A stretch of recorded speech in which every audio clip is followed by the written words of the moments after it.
Sino siya? Sino?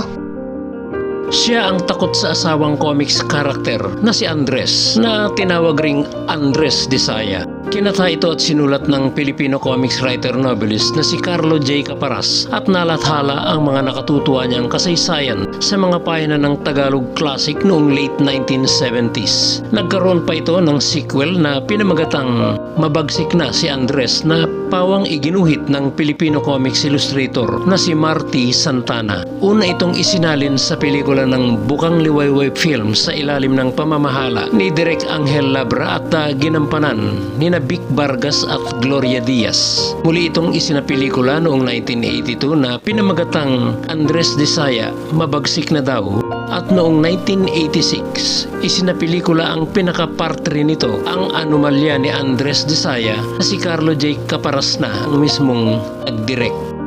Okay! Next time, more info about Filipino comics character. Thank you very much and God bless you all.